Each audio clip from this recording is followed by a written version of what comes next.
pas dans une appréciation de savoir ce qu'il faut faire de façon appropriée ou non. On est dans une situation ponctuelle. Il y a eu une marche organisée par un parti politique pour dénoncer un certain nombre de faits, soi-disant, qui seraient illégaux.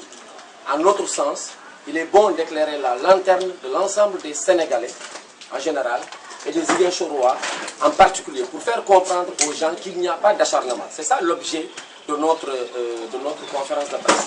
Qu'il n'y a pas d'acharnement sur telle ou telle personne.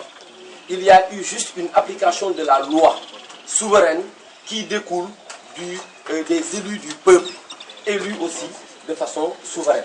Donc, pour apporter cette clarification, nous avons estimé que le premier moyen, en tout cas, qui s'offre à nous, c'est d'organiser un point de presse pour éclairer la lanterne des Sénégalais et des Ziguinchorois en particulier. Sur la question que vous avez évoquée, d'organiser une marche pour dénoncer l'état des routes, le manque d'éclairage et tout ce qui est lié de façon générale aux infrastructures dans la ville de Ziguinchor, pour interpeller M. Abdoulaye Baldé en tant que maire de Ziguinchor, je pense que cela viendrait à son heure. Et pour nous, mouvement pour le mouvement Andi Taxawal Yokkute, nous estimons que le moment venu, c'est le peuple même qui va sanctionner cet état de fait que tout le monde constate. Aujourd'hui, tout le monde sait que Ziguinchor fait partie des villes les plus obscures. C'est en ce sens d'ailleurs qu'on ne comprend pas cette forte mobilisation que vous avez soulignée pour dire que la loi ne doit pas s'appliquer sur un Abdoulaye Baldé, comme s'il était au-dessus de la loi. Vous imaginez un instant qu'Abdoulaye Baldé, en tant qu'ancien commissaire de police, qui a eu à occuper de hautes fonctions politiques, se retrouve aujourd'hui devant la loi et dire que lui, il conteste cette loi, alors que lui-même a mis des gens en prison, a retenu des gens en cellule, a empêché des gens d'aller et de venir. En tant que commissaire, il connaît cette loi, c'est pour ça qu'il était commissaire.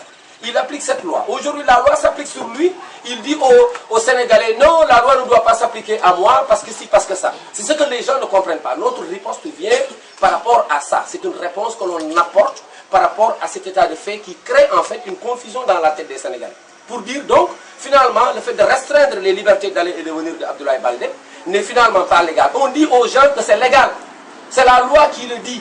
Ça ne vient pas de Macky Sall, ni de Mimi Touré, ni de notre membre du gouvernement. C'est la loi votée par des Sénégalais, par des députés sénégalais, par l'Assemblée nationale sénégalaise. Ce n'est pas inventé. Et c'est sur cette base qu'aujourd'hui, Abdoulaye Baldé ne peut pas sortir.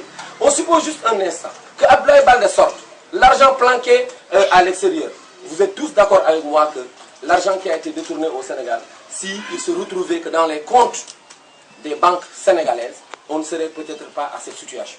Mais tout le monde sait que dans la corruption internationale, souvent le corrompu n'a pas forcément son compte à 3 mètres de son domicile. Et sur cela, si on laissait sortir tout le monde du territoire national, il se pourrait qu'ils aient effacé un certain nombre de preuves. Et finalement, ce serait créer plus de dommages au peuple sénégalais. Parce que si on n'apporte pas la preuve que telle personne a détourné, on a déjà des indices. Certains sont déjà en prison, d'autres sont peut-être en cours d'aller en prison. Et ceux-là, peut-être, sont en train de s'agiter pour dire, voilà, moi je ne veux pas aller en prison parce que je n'ai rien fait.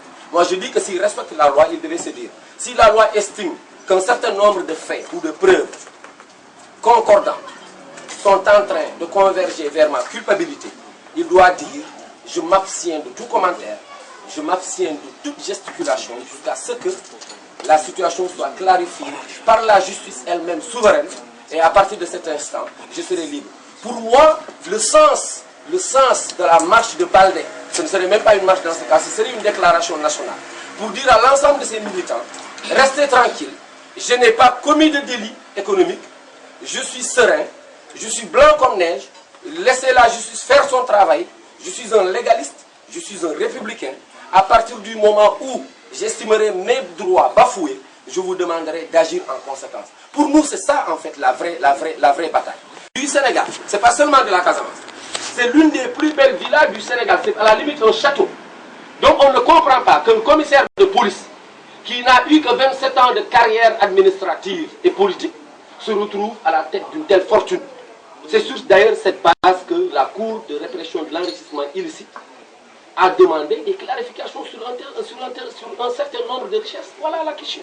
Que Baldé, en tant que commissaire de police, qui sait très bien que la justice se rend au nom du peuple. Quand vous lisez les décisions de justice, On vous dit au nom du peuple sénégalais, vu l'article tel, vu la constitution ou vu tel autre article, avant de sanctionner une personne, ou avant même de prendre une mesure conservatoire, allant dans le sens de restreindre les droits fondamentaux d'un être humain.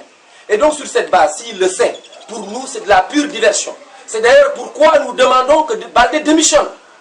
Si réellement Baldé tient compte de la légalité, si Baldé se croit républicain dans tous les sens du terme, pour nous, il démissionnerait de la mairie de Ziguinchor pour dire « je me consacre exclusivement à la justice jusqu'à ce que la lumière soit faite sur ma culpabilité ou pas ». Pour nous, ce n'est que de la diversion. Et cette diversion ne passera pas parce que les populations ont compris. Quand on a sanctionné le régime PDS en 2000, c'était en quelque sorte pour arrêter ces voleurs. Il faut le dire. C'était pour arrêter ces voleurs. Parce que la crise avait atteint un niveau qui était plus tolérable par rapport au commun des mortels sénégalais. Et par conséquent, on a estimé bon de bouter ces gens d'or et de les sanctionner. Si aujourd'hui ils ont peur de la prison ou qu'ils regrettent leurs actes, et s'ils sont honnêtes avec eux-mêmes, ils n'ont qu'à avoir une autre posture que de se mettre dans une situation qui franchement n'honore ni les Ziguinchorois, encore moins le Sénégalais de façon générale.